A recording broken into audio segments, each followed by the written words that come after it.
बृहस्पतिवार व्रत कथा एवं विधि। इस व्रत को करने से समक्ष इच्छाएं पूर्ण होती है और बृहस्पति महाराज प्रसन्न होते हैं। धन, विद्या, पुत्र तथा मनोवांछित फल की प्राप्ति होती है। परिवार में सुख तथा शांति रहती है। इसलिए यह व्रत सर्वश्रेष्ठ और अति फलदायक है। इस व्रत में केले का पूजन ही करें। कथा और पूजन के समय मन, कर्म और वचन से शुद्ध होकर मनोकामना पूर्ति के लिए बृहस्पति देव से प्रार्थना करनी चाहिए। दिन में एक समय ही भोजन करें। भोजन चने की दाल आदि का करें। नमक ना खाएं। पीले वस्त्र पहने। पीले फलों का प्रयोग करें। पीले चंदन से पूजा करनी चाहिए। पूजन के बाद भगवान बृहस्पति की कथा सुननी चाहिए। बृहस्पतिवार व्रत कथा प्राचीन समय की बात है। एक बड़ा प्रतापी तथा दानी राजा था। वह प्रत्येक गुरुवार को व्रत रखता एवं पूजन करता था। यह उसकी रानी को अच्छा न लगता। ना ही वह व्रत करती और ना ही किसी को एक पैसा दान में देती। राजा को भी वह ऐसा करने से मना किया करती थी। एक समय की बात है कि राजा शिकार खेलने वन को चले गए। घर पर रानी और दासी थी। उस समय गुरु बृहस्पति साधु का रूप धारण कर राजा के दरवाजे पर भिक्षा मांगने आए। साधु ने रानी से भिक्षा मांगी तो वह कहने लगी, हे साधु महाराज, मैं इस दान और पुण्य से तंग आ गई हूँ। आप कोई ऐसा उपाय बताएं जिससे यह सारा धन नष्ट हो जाए तथा मैं आराम से रह सकूं। साधु रूपी बृहस्पति देव ने कहा, हे देवी, तुम बड़े विचित्र हो। संतान और धन से भी कोई दुखी होता है। अगर तुम्हारे पास धन अधिक है तो तुम इसे शुभ कार्यों में लगाओ जिससे तुम्हारे दोनों लोग सुधरे। परंतु साधु की इन बातों से रानी खुश नहीं हुई। उसने कहा, मुझे ऐसे धन की आवश्यकता नहीं जिसे मैं अन्य लोगों को दान दूं तथा जिसको संभालने में ही मेरा सारा समय नष्ट हो जाए। साधु ने कहा, यदि तुम्हारी ऐसी इच्छा है तो जैसा मैं तुम्हें बताता हूँ तुम वैसा ही करना। बृहस्पतिवार के दिन घर को गौ के गोबर से लीपना। अपने केशों को पीली मिट्टी से धोना। केशों को धोते समय स्नान करना। राजा से हजामत बनाने को कहना। भोजन में मांस मदिरा खाना। कपड़ा धोबी के यहाँ धुलने डालना। इस प्रकार 7 बृहस्पतिवार करने से तुम्हारा सब धन नष्ट हो जाएगा। इतना कहकर साधु बने बृहस्पति देव अंतर्ध्यान हो गए। साधु के कहे अनुसार करते हुए रानी को केवल 3 बृहस्पतिवार ही बीते थे कि उसकी समस्त धन संपत्ति नष्ट हो गई। भोजन के लिए परिवार तरसने लगा। एक दिन राजा रानी से बोला, हे रानी, तुम यहीं रहो, मैं दूसरे देश को जाता हूँ क्योंकि यहाँ पर मुझे सभी जानते हैं, इसलिए मैं यहाँ कोई छोटा कार्य नहीं कर सकता। ऐसा कहकर राजा परदेश चला गया। वहाँ वह जंगल से लकड़ी काटकर लाता और शहर में बेचता। इस तरह वह अपना जीवन व्यतीत करने लगा। इधर राजा के बिना रानी और दासी दुखी रहने लगी। एक समय जब रानी और दासियों को 7 दिन बिना भोजन के रहना पड़ा तो रानी ने अपनी दासी से कहा, हे दासी, पास के ही नगर में मेरी बहन रहती है। वह बड़ी धनवान है। तू उसके पास जा और कुछ ले आ ताकि थोड़ा बहुत गुजर बसर हो जाए। दासी रानी की बहन के पास गई। उस दिन बृहस्पतिवार था। रानी की बहन उस समय बृहस्पतिवार की कथा सुन रही थी। दासी ने रानी की बहन को अपनी रानी का संदेश दिया, लेकिन रानी की बहन ने कोई उत्तर नहीं दिया।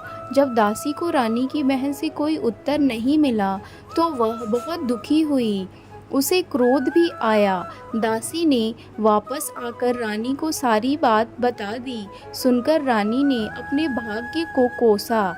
उधर रानी की बहन ने सोचा कि मेरी बहन की दासी आई थी परंतु मैं उससे नहीं बोली, इससे वह बहुत दुखी हुई होगी। कथा सुनकर और पूजन समाप्त कर वह अपने बहन के घर गई और कहने लगी, हे बहन, मैं बृहस्पतिवार का व्रत कर रही थी। तुम्हारी दासी गई परंतु जब तक कथा होती है तब तक ना ही उठते हैं और ना ही बोलते हैं, इसलिए मैं नहीं बोली। कहो दासी, क्यों गई थी? रानी बोली, हे बहन, हमारे घर अनाज नहीं था। ऐसा कहते कहते रानी की आंखें भर आई। उसने दासियों समेत भूखा रहने की बात भी अपनी बहन को बता दी। रानी की बहन बोली, बहन देखो, बृहस्पति देव भगवान सबकी मनोकामना पूर्ण करते हैं। देखो, शायद तुम्हारे घर में अनाज रखा हो। यह सुनकर दासी घर के अंदर गई तो वहां उसे एक घड़ा अनाज का भरा मिल गया। उसे बड़ी हैरानी हुई क्योंकि उसने एक एक बर्तन देख लिया था। उसने बाहर आकर रानी को बताया। दासी रानी से कहने लगी, हे रानी, जब हमको अन्न नहीं मिलता तो हम व्रत ही तो करते हैं, इसलिए क्यों न इनसे व्रत और कथा की विधि पूछ ली जाए। हम भी व्रत किया करेंगे। दासी के कहने पर रानी ने अपनी बहन से बृहस्पतिवार व्रत के बारे में पूछा। उसकी बहन ने बताया, बृहस्पतिवार के व्रत में चने की दाल और मुनक्का से विष्णु भगवान का केले की जड़ में पूजन करें तथा दीपक जलावे, पीला भोजन करे तथा कथा सुने। इससे गुरु भगवान बृहस्पति प्रसन्न होते हैं, मनोकामना पूर्ण करते हैं। व्रत और पूजन की विधि बताकर रानी की बहन अपने घर लौट गई। रानी और दासी दोनों ने निश्चय किया कि बृहस्पति देव भगवान का पूजन जरूर करेंगे। 7 रोज बाद जब बृहस्पतिवार आया तो उन्होंने व्रत रखा। घुड़साल में जाकर चना और गुड़ बिन लाई तथा उसकी दाल से केले की जड़ तथा विष्णु भगवान का पूजन किया। अब पीला भोजन कहाँ से आए? दोनों बड़ी दुखी हुई, परंतु उन्होंने व्रत किया था, इसलिए बृहस्पति देव भगवान प्रसन्न थे।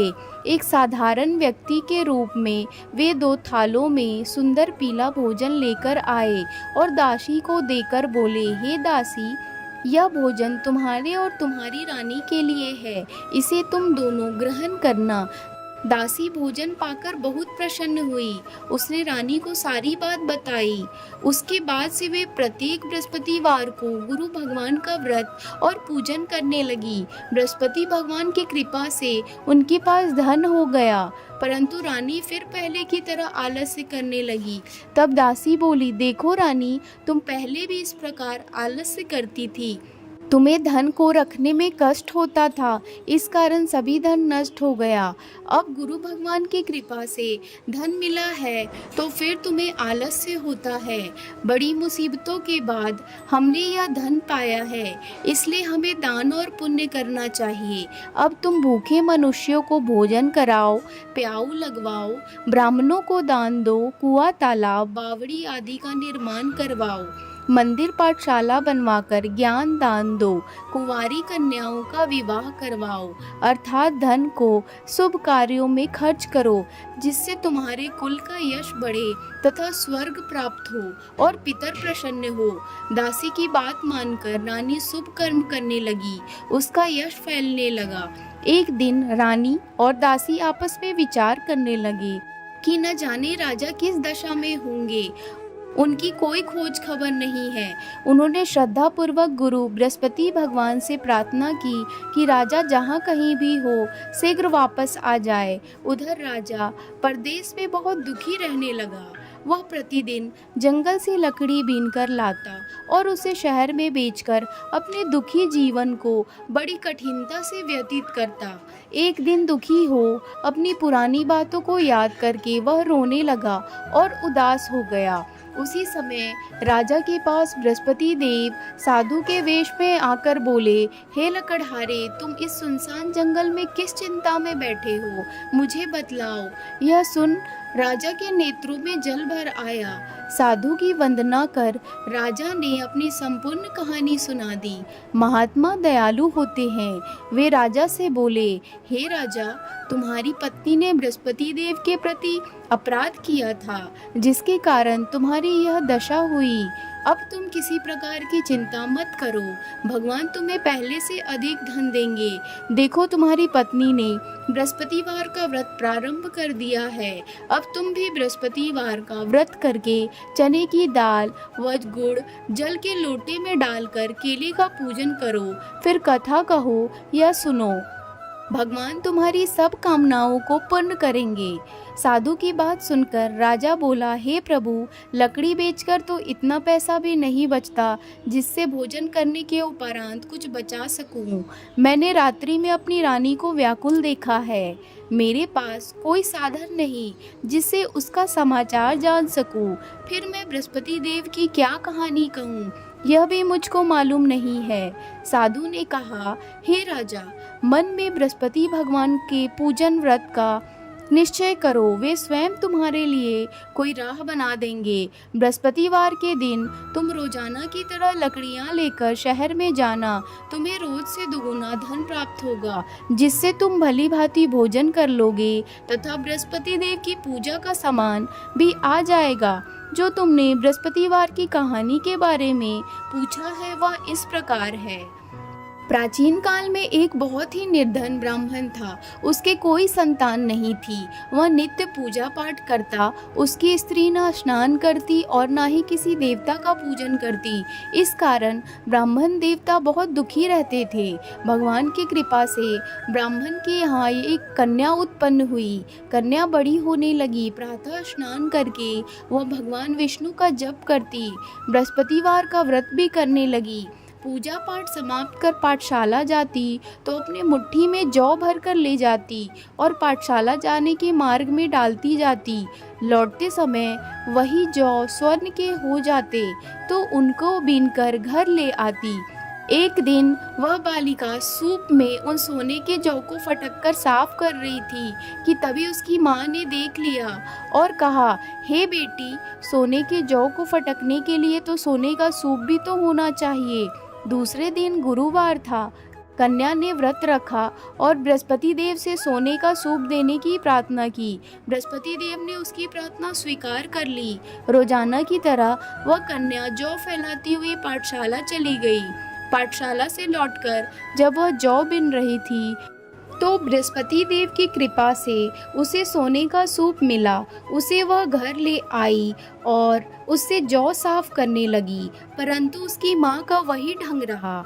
एक दिन की बात है, कन्या सोने के सूप में जब जौ साफ कर रही थी, उस समय उस नगर का राजकुमार वहाँ से निकला। कन्या के रूप को देखकर वह उस पर मोहित हो गया। राजमहल आकर वह भोजन तथा जल त्याग कर उदास होकर लेट गया। राजा को जब राजकुमार द्वारा अन्न जल त्यागने का समाचार ज्ञात हुआ तो अपने मंत्रियों के साथ वह अपने पुत्र के पास गया और कारण पूछा। राजकुमार ने राजा को उस लड़की के घर का पता भी बता दिया। मंत्री उस लड़की के घर गया। मंत्री ने ब्राह्मण के समक्ष राजा की ओर से निवेदन किया। कुछ ही दिन बाद ब्राह्मण की कन्या का विवाह राजकुमार के साथ संपन्न हो गया। कन्या के घर से जाते ही ब्राह्मण के घर में पहले की भली भांति गरीबी का निवास हो गया। एक दिन दुखी होकर ब्राह्मण अपनी पुत्री से मिलने गए। बेटी ने पिता की अवस्था को देखा और अपनी माँ का समाचार पूछा। ब्राह्मण ने सभी हाल कह सुनाया।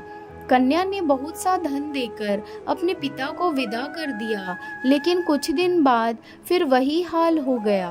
ब्राह्मण फिर अपनी कन्या के यहाँ गया और सभी हाल कहा तो पुत्री बोली, हे पिताजी, आप माताजी को यहाँ लेवा लाओ, मैं उन्हें यह विधि बता दूंगी जिससे गरीबी दूर हो जाए। ब्राह्मण देवता अपनी स्त्री को साथ लेकर अपनी पुत्री के पास राजमहल पहुँचे तो पुत्री अपनी माँ को समझाने लगी, हे माँ, तुम प्रातःकाल स्नान आदि करके विष्णु भगवान का पूजन करो तो सब दरिद्रता दूर हो जाएगी। परंतु उसकी माँ ने उसकी एक भी बात नहीं मानी। वह प्रातःकाल उठकर अपनी पुत्री का बचा जूठन खा लेती थी।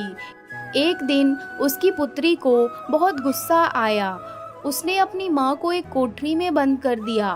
प्रातः उसे स्नान आदि कराकर पूजा पाठ करवाया तो उसकी माँ की बुद्धि ठीक हो गई। इसके बाद वह नियम से पूजा पाठ करने और प्रत्येक बृहस्पतिवार को व्रत रखने लगी। इस व्रत के प्रभाव से मृत्यु के बाद वह स्वर्ग को गई। वह ब्राह्मण भी सुख पूर्वक इस लोक का सुख भोग कर स्वर्ग को प्राप्त हुआ। इस तरह कहानी कहकर साधु देवता वहाँ से लोप हो गए। धीरे धीरे समय व्यतीत होने पर फिर बृहस्पतिवार का दिन आया।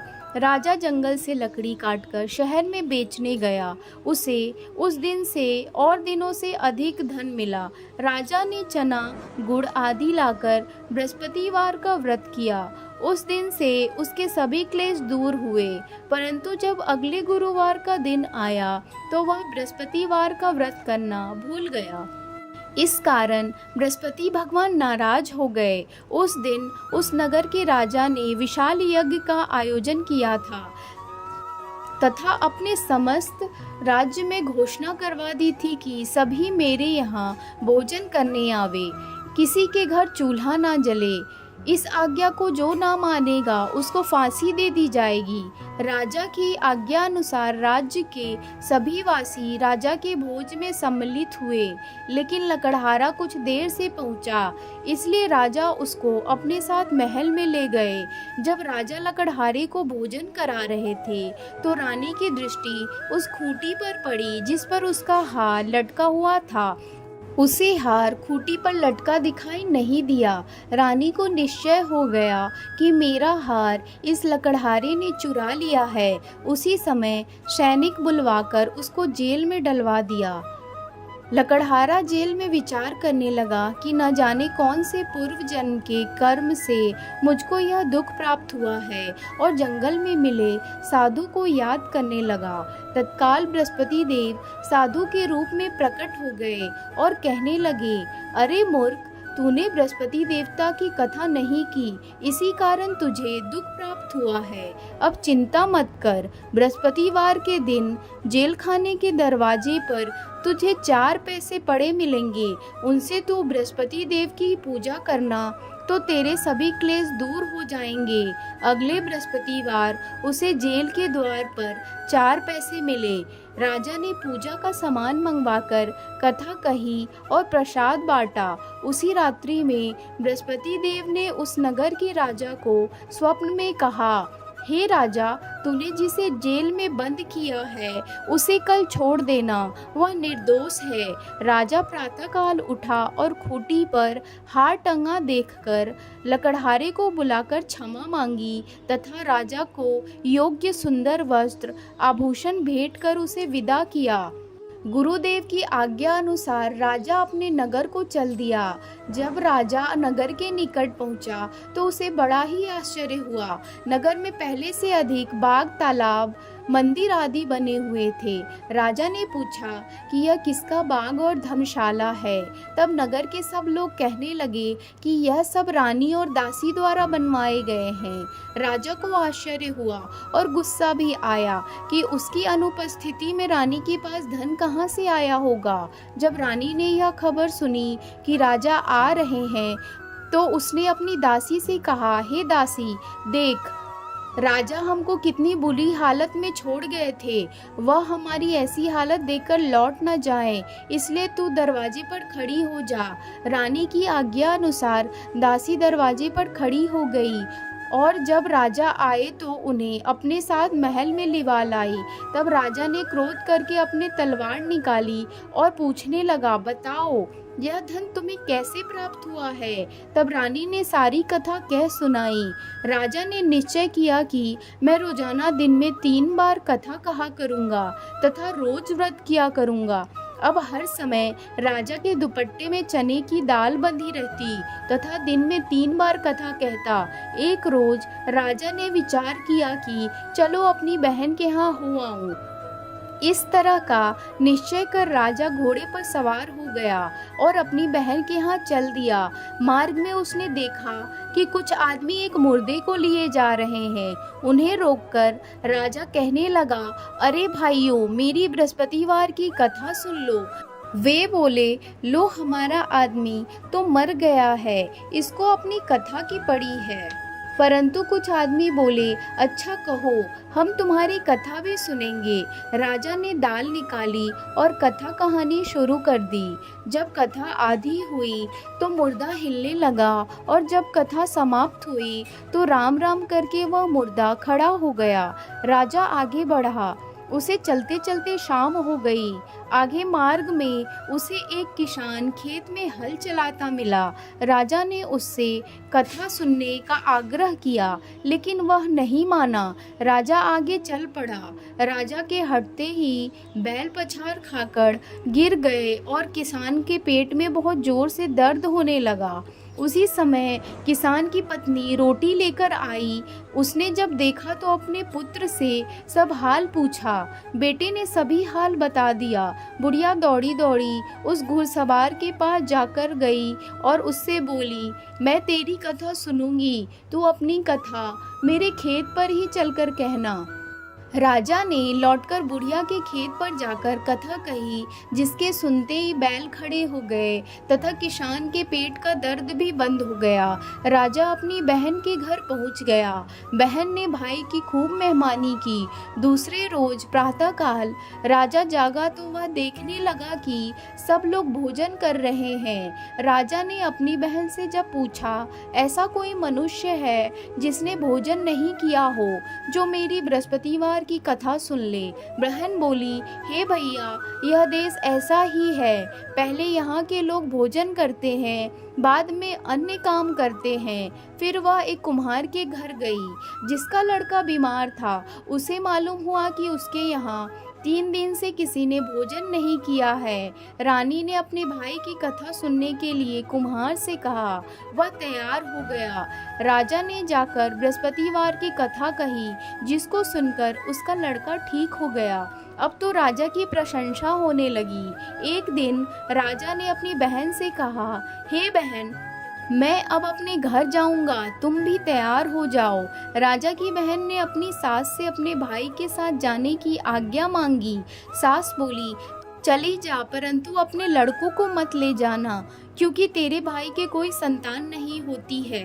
बहन ने अपने भाई से कहा, हे भैया, मैं तो चलूंगी, परंतु कोई बालक नहीं जाएगा। अपनी बहन को भी छोड़कर दुखी मन से राजा अपने नगर को लौट आया। राजा ने अपनी रानी से सारी कथा बताई और बिना भोजन किए वह सैया पर लेट गया। रानी बोली, हे प्रभु, बृहस्पति देव ने हमें सब कुछ दिया है, वे हमें संतान अवश्य देंगे। उसी रात में बृहस्पति देव ने राजा को स्वप्न में कहा, हे राजा, उठ, सभी सोच त्याग दे, तेरी रानी गर्भवती है। राजा को यह जानकर बड़ी खुशी हुई। 9वें महीने रानी के गर्भ से एक सुंदर पुत्र पैदा हुआ। तब राजा बोला, हे रानी, स्त्री बिना भोजन के रह सकती है, परंतु बिना कहे नहीं रह सकती। जब मेरी बहन आए तो तुम मुझसे कुछ मत कहना। रानी ने हाँ कर दी। जब राजा की बहन ने यह शुभ समाचार सुना तो वह बहुत खुश हुई तथा बधाई लेकर अपने भाई के यहाँ आई। रानी ने तब उसे आने का उलाहना दिया। जब भाई अपने साथ ला रहे थे तब टाल गई, उनके साथ न आई और आज अपने आप ही भागी भागी बिन बुलाए आ गई। तो राजा की बहन बोली, भाई, मैं इस प्रकार न कहती तो तुम्हारे घर औलाद कैसे होती। बृहस्पति देव सभी कामनाएं पूर्ण करते हैं। जो सद्भावना पूर्वक बृहस्पतिवार का व्रत करता है एवं कथा पढ़ता है अथवा सुनता है और दूसरों को सुनाता है, बृहस्पति देव उनकी सभी मनोकामनाओं को पूर्ण करते हैं, उनकी सदैव रक्षा करते हैं।